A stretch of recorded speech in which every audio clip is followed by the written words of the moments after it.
오늘 이 말씀을 통해서 배반당하신 예수님이라는 제목으로 함께 은혜를 나누겠습니다. 우리가 살면서 사람들에게 가장 상처가 되는 것은 사랑하는 사람에게 버림받고 배반당하는 것입니다. 어려서부터 가장 사랑하는 부모에게 사랑을 받지 못하고 버림받는 고통, 또 배반의 고통을 받은 사람은 평생 그 고통을 안고 살아가기도 합니다. 정말 여러분이 사랑하고 믿었던 사람이 어느 날 갑자기 배반하고 등을 돌렸을 때 정말 여러분 어땠습니까? 밥도 넘어가지 않습니다. 잠도 오지 않습니다. 정말 고통스러운 시간을 보낼 수밖에 없는 것이죠. 또 여기에 버금가는 고통 중에 하나는 무엇이냐면은 여러분들이 관계 속에서 모함당할 때 참 우리는 고통스럽습니다. 누군가가 근거 없는 말을 지어내서 나를 모함하고 비난할 때 여러분 얼마나 억울하고 화가 납니까? 대부분의 많은 사람들은 살면서 크고 작은 이런 배반과 모함을 경험하면서 살 수밖에 없는 것입니다. 문제는 무엇이냐면은 이 상처에서 회복되지 않고 사는 것이 우리들에게 아픔인 것입니다. 그런 사람들은 관계 트라우마를 가지고 살아가는 거나 마찬가지입니다. 이 관계 트라우마는 뭐냐면은 우리가 이 대인관계 속에서 말할 수 없는 배반이나 학대나 모함이나 이러한 왕따나 이러한 것들을 경험해서 충격을 받고 그 충격이 기억 속에 계속 살아있어서 지금 현실의 삶에 관계와 모든 삶에 영향을 미칠 때 대인관계 트라우마를 가지고 사는 거예요. 그런 사람들은 과도하게 사람 만나는 것을 회피하기도 합니다. 그래서 실어증까지 가기도 합니다. 또 때로는 원망을 하는 삶을 살기도 하고 마음의 복수심과 분노를 가지고 살아가기도 합니다. 때로는 과도하게 사람들에게 인정받으려고는 그러한 마음으로 살아가기도 하는 것입니다. 그래서 우리는 관계 속에서 있었던 이런 상처들을 회복해야만 합니다. 오늘 본문 말씀은 예수님께서 이러한 배반과 모함을 당한 사건들입니다. 우리가 받은 배반과 모함은 예수님에 비하면 사실 아무것도 아닙니다. 그렇기 때문에 혹시 여러분들이 관계 속에서 상처받은 것이 아직 해결되지 않은 것이 있다라면 오늘 이 말씀을 통해서 위로받고 힘을 얻고 치유되는 시간 되기를 주님의 이름으로 축복합니다. 뿐만 아니라 앞으로 인간관계 속에서 혹시 여러분들이 배반을 당한다든지 모함을 당할 때 어떻게 대응을 해야 되는지 오늘 말씀을 통해서 함께 깨달는 시간 되기를 주님의 이름으로 축복합니다. 먼저 오늘 본문 말씀이 굉장히 길은데 그 내용 중에서 예수님께서 배반당하고 모함당한 부분만 다시 한번 읽어보겠습니다. 43절에서 46절에 보면은 예수님께서 말씀하실 때에 곧 12 중에 하나인 유다가 왔는데 대제사장들과 서기관들과 장로들에게 파송된 무리가 검과 뭉치를 가지고 그와 함께 하였더라. 예수를 파는 자가 이미 그들과 군우를 짜 이르되 내가 입 맞추는 자가 그이니 그를 잡아 단단히 끌어가라 하였는지라. 이에 와서 곧 예수께 나와 랍비하고 입을 맞추니 그들이 예수께 손을 대어 잡건을 그랬습니다. 참 이때 예수님께서 마음이 어땠을까요? 가룟유다는 참 예수님께 사랑받았던 제자이죠. 어느 정도 예수님께서 인정해 주셔가지고 그래도 그 12명 중에서 그 재정을 맡은 사람이 가룟유다였어요. 그만큼 예수님께 인정받았다는 뜻이기도 합니다. 이러한 가룟유다가 은 30냥 때문에 예수님을 배반하고 오늘 예수님을 체포할 사람을 데리고 와서 예수님께다가 웃으면서 탁 입을 맞춥니다. 예수님은 그 모든 걸 다 알고 계셨지요. 그래서 지금 가룟유다가 막 웃으면서 선생님 하고 입 맞추러 올 그때에 참 예수님 마음이 어땠겠어요? 상상이 가지 않습니다. 자, 우리도 종종 배반은 당하는데 예수님만큼 배반 당하지는 않았죠. 왜냐하면 지금 예수님의 배반은 가룟 유다가 예수님을 바로 죽음의 자리까지 내어주는 배반인 것입니다. 우리가 종종 사랑하는 사람이 등을 돌리는 배반은 당했지만은 그 사랑하는 사람이 여러분들을 죽이는 데까지 배반을 경험하지는 우리는 안 했잖아요. 예수님은 결국은 가룟 유다의 배반으로 말미암아서 십자가에 죽는 그런 고통까지 당하시는 것입니다. 그리고 50절에서 52절까지 보면은 제자들이 다 예수님을 버리고 도망갔습니다.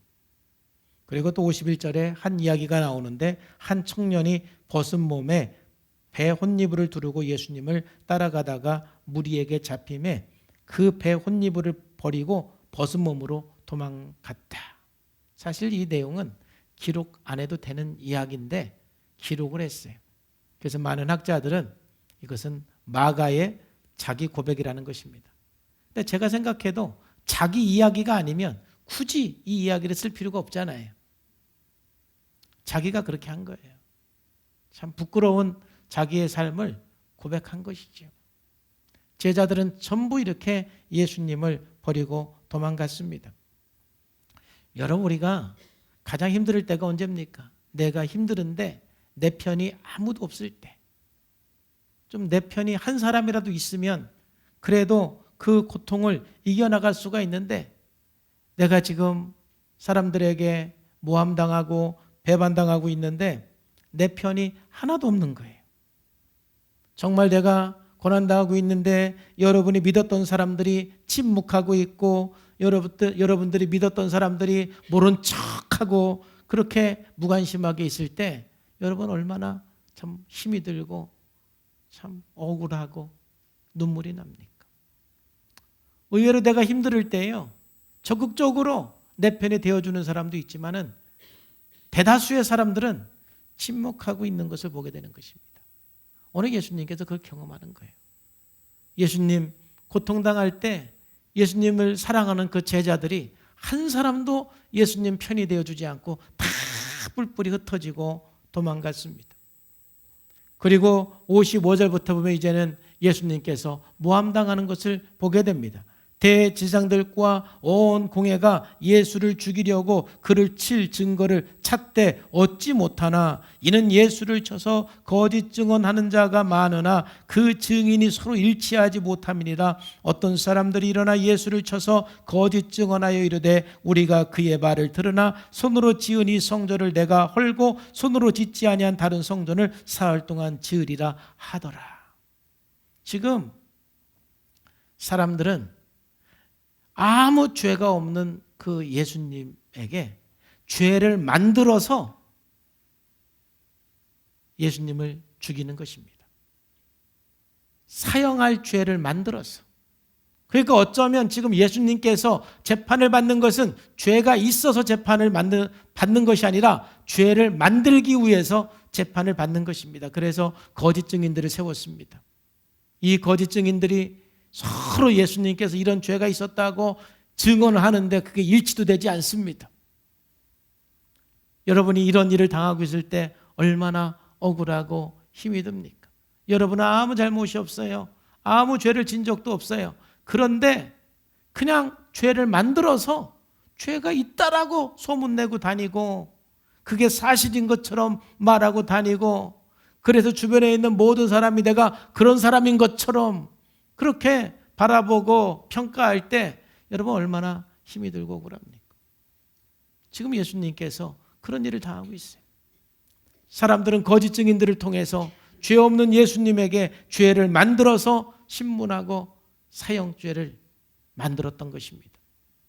그리고 이제 예수님께서는 아주 말할 수 없는 수치를 당하는 것을 보게 됩니다.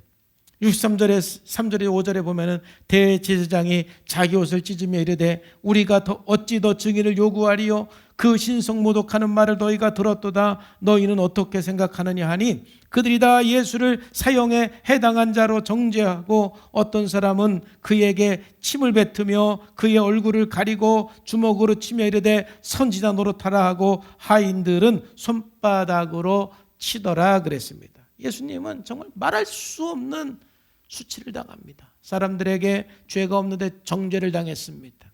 그리고 어떤 사람은 예수님에게 침을 뱉습니다. 어떤 사람은 주먹으로 예수님을 칩니다. 어떠한 사람은 예수님에게 선지자 노릇하라고 조롱을 하고 희롱을 합니다.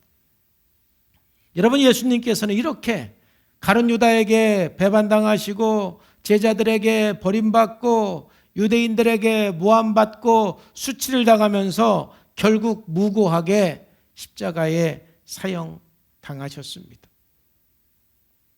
바로 이것이 예수님의 마지막 삶이세요. 그렇기 때문에 우리가 배반과 모함의 고통이 있을 때, 사람들에게 버림받는 그러한 고통을 당할 때 먼저 우리는 예수님께 나가야 됩니다. 예수님 앞에 나가기만 하면 위로받고 우리가 힘을 얻을 수 있는 것은 예수님은 나보다 더 큰 배반을 당하시고 더 큰 모함을 당하시고 더 큰 수치를 당하셨기 때문에 내가 아무리 사람들에게 상처를 받고 모함을 당하고 배반을 당했어도 예수님 앞에 나가면 우리가 위로받을 수가 있는 거예요.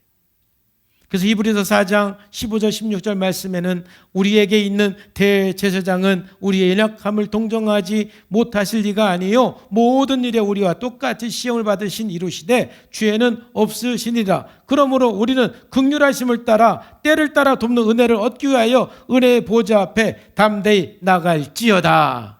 여러분의 상처를 가지고 여러분의 아픔을 가지고 항상 나보다 더 큰 아픔을 경험하신 예수님 앞에 나가시기를 주님의 이름으로 축복합니다. 오늘 그 예수님을 바라보면서 함께 나누고 싶은 것은 무엇이냐면은, 전에 마가복음을 묵상하고 또 이렇게 연구하면서 또 예수님의 생애를 이렇게 바라보면서 늘 위로받고 또 도전받는 것 중에 하나는 무엇이냐면은, 정말 예수님은 이런 말할 수 없는 배반과 모함 속에서 살았지만 그것 때문에 예수님께서 큰 상처를 받지는 않았다라는 것입니다. 다시 말해서 예수님께서 이런 배반과 모함을 받았지만은 예수님께서 누군가를 원망하는 일이 없습니다. 분노 속에서 살아가는 경우도 없습니다. 누군가에 대해서 복수심을 가지고 살아가는 것도 없습니다. 이런 것 때문에 예수님께서 속 잠을 설쳤다든지 그런 적이 없으십니다. 또 예수님께서 해야 될 일을 집중해서 못하신 일도 없는 것입니다.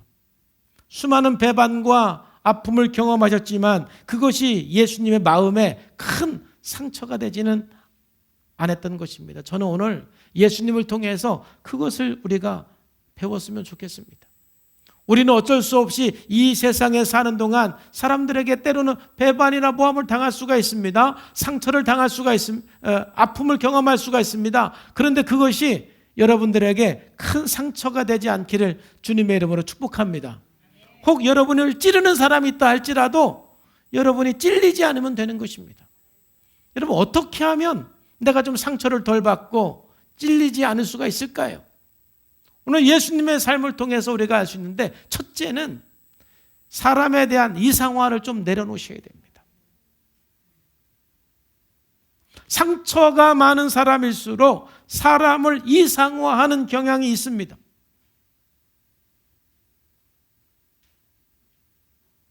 사람을 이상화하면 상처를 많이 받아요. 인간에 대한 기대치가 높을수록 실망을 많이 합니다. 여러분들이 남편에게 상처를 많이 받는 것은 너무 기대치가 높아서 그래요. 여러분, 목사님에게 상처를 많이 받는 것은 너무 기대치가 높아서 그럴 수가 있어요. 여러분들이 아내에게 실망을 많이 하는 것은 너무 기대치가 높아서 그러고, 부모님에게 실망하는 것도 너무 기대치가 높아서 그럴 수가 있어요. 아니, 좀 기대치를 좀 낮춰야 됩니다. 그래야만 우리가 상처를 안 받아요. 오늘 예수님께서 이런 배반 속에서도 상처를 안 받는 것은 제자들이 그럴 줄 다 알았던 거예요. 제자들에 대한 나의 제자들은 절대 나를 버리지 않을 거야. 그런 기대감을 예수님께서 오히려 갖지 않으시고 오히려 다 말씀해 주셨어요. 마가복음 14장 18절에 보면은 가룟 유다가 배반할 것을 이미 말씀하고 있어요. 다 앉아 먹을 때 예수께서 이르시되 내가 진실로 너에게 이르노니 너희 중 한 사람 곧 나와 함께 먹는 자가 나를 팔 것이다. 가룟 유다가 나를 팔 것이다 라고 말하는 것입니다. 27절에 예수께서 제자들에게 이르시되 너희가 다 나를 버릴 것이다. 제자들에 대해서 말씀하여 너희들이 다 나를 버릴 것이다. 그리고 30절 말씀에 예수님께서는 베드로마저도 나를 3번 부인할 것이다 라고 말하는 것이죠.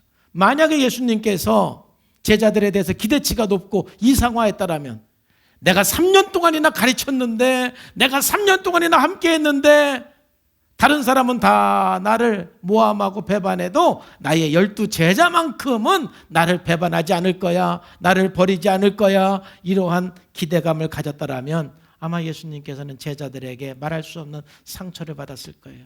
너희들이 어떻게 나한테 그럴 수가 있어? 유다가 어떻게 은 30냥에 나를 팔을 수가 있어? 베드로, 너 어떻게 3번이나 나를 저주하면서 부인할 수 있어? 마가, 너 옷까지 벗어던지면서 도망갔지. 어떻게 그럴 수가 있어? 하면서 얼마나 마음에 상처가 됐겠어요. 근데 예수님께서는 그런 게 없으세요. 왜냐하면 높은 기대치를 안 뒀기 때문에 그래요. 여러분, 사람에 대한 기대치가 높으면 높을수록 여러분 상처도 더 크다라는 사실을 아셔야 돼요. 여러분, 인간은 죄인이에요. 인간은 참 연약한 존재들이에요. 누구든지 어떤 상황에 되면 얼마든지 배반도 할 수 있고 모함도 할 수 있는 게 인간이에요. 우리가 그런 인생을 살면 안 되지만 나라고 해서 절대 지난주 베드로처럼 자신만만하게 나는 절대 그럴 삶을 살지 않습니다라고 자신만만하게 우리가 말할 수가 없어요. 항상 겸손해야 돼. 나도 그럴 수 있는 존재고 여러분도 그럴 수 있는 존재예요. 좀 사람에 대한 이상화를 좀 버리면 오히려 우리는 감사할 수가 있어요. 왜요? 나를 배반하고 나를 모함한 사람보다 그래도 감사한 것은 의리를 지켜준 사람, 끝까지 나와 함께한 사람이 더 많아. 저도 제 인생을 가만히 생각해 보면은 저에게 의리를 지켜준 사람을 생각해 보면은 굉장히 많아. 누구. 근데 저에게 씻을 수 없는 상처를 준 배반을 하고 모함한 사람을 생각하면은 억지로 생각을 해야 몇 명 생각날까 말까 해. 여러분도 그렇지 않아요? 참 감사한 것은 비록 내가 배반을 경험하기도 했고 모함을 경험하기도 했어요. 버림받는 경험을 하기도 했어요. 그런데 감사한 것은 내 주변에 참 좋은 사람들이 많은 거예요. 그러니 인간에 대한 기대치를 좀 내려놓으면 우리가 감사할 수가 있어요. 여러분들이 한두 사람에게 배반당하고 한두 사람에게 모함당하면서 세상의 모든 사람이 그럴 것처럼 생각하는 건 왜곡이에요. 의외로 세상의 많은 사람들은 나를 배반하기보다는 오히려 의리를 지켜주는 사람들이 많이 있어요. 그러나 우리가 사람들에게 그런 조차에게도 상처를 크게 받지 않으려면 인간이 연약하다라는 걸 인정하고 너무 이상화하지 마세요. 여러분 남편, 여러분 아내를 너무 이상화하지 않기를 주님의 이름으로 축복합니다. 우리 옆에 있는 사람에게 인사합시다. 나는 연약한 사람이에요. 시작. 그렇게 이제 얘기했으면은 같이 또 화답을 해야지. 압니다. 시작. 알지요? 알아요. 그대가 연약하다라는 거 알아요. 그러니 가끔은 실수를 해도 내가 큰 상처를 안 받을 거예요. 가끔은 나를 배반해도 내가 큰 상처를 안 받을 거예요. 왜냐하면 연약한 것을 서로 아니까. 그래서 인간은 결코 우리가 이상화 대상, 믿음의 대상이 아니죠. 서로 용서하고 서로 사랑할 대상이에요. 세상 사람들이요, 교회를 과하게 비판하는 것도 사실 왜 그래요? 알고 보면 교회에 대한 기대치가 높아서 그래요. 이 사람들이 너무 기대해, 우리들을. 세상 사람들이 교회에 대해서 조금만 기대치를 낮추면 비판을 덜 할 텐데, 우리들에게 크게 기대하니까 우리도 어떻게 보면 감사한 건데, 그들의 기대치에 우리가 못 따라가는 거예요.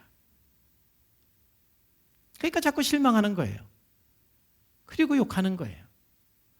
우리가 한 게 아무것도 없는데 상처받았다고 그러는 거예요. 그것은 꼭 우리들이 잘못해서가 아니라 그들의 기대치가 좀 높아서 그런 것도 있어요. 근데 여러분 꼭 기억하세요. 내가 기대치를 내려놓는다라는 것, 내가 이상화하지 않는다라는 것은 그 사람을 포기한다라는 게 아니에요. 예수님께서 제자들에게 기대치를 내리고 제자들을 이상화하지 않는 것은 예수님께서 제자들을 포기한다는 말은 아니에요. 예수님께서는 제자들에 대해서 끊임없이 기다려주고 끊임없이 기도해주고 끊임없이 참으셨어요. 그래서 성령이 오셨을 때 이 예수님의 제자들이 앞으로 어떻게 사역을 할지 예언한 내용들이 참 많아요. 베드로에게는 네가 반석이 될 것이다. 지금은 넘어지기도 하고 배반하기도 하고 쓰러지기도 할 거지만 앞으로 너는 베드로가 될 것이다 라고 예수님께서는 예언하세요. 그러니까 결국 우리가 기대치를 내려놓는다는 것은 그 사람을 포기한다는 게 아니에요. 오히려 기대치를 내려놓는다는 것은 사랑을 가지고 그 사람이 성숙할 때까지, 그 사람이 회복될 때까지 기도해주고 기다려주고 인내해주는 것, 이게 사랑이지요. 포기하지 않고 여러분 사랑하는 것. 그럴 때 우리는 상처보다는 서로 회복을 도와주는 삶을 살 수가 있어요. 우리가 원하든 원치 않든 우리는 수많은 사람들에게 상처를 받을 수밖에 없는 환경에 노출되어 있습니다. 그러나 우리가 좀 인간에 대한 이상화를 좀 내려놓고 기대치를 좀 내려놓으면 여러분 상처를 좀 덜 받을 수가 있어요. 많이 찔리지 말고 상처 덜 받고 사시기를 주님의 이름으로 축복합니다. 누가 그냥 여러분을 모함하면 아유 뭐 참 저 사람도 연약한 사람이다 하고 그러려니 하고 넘어가야지. 그것 때문에 다 뭐 잠 못 이루고 처리하고 안 그랬으면 좋겠어요. 내려놓으세요.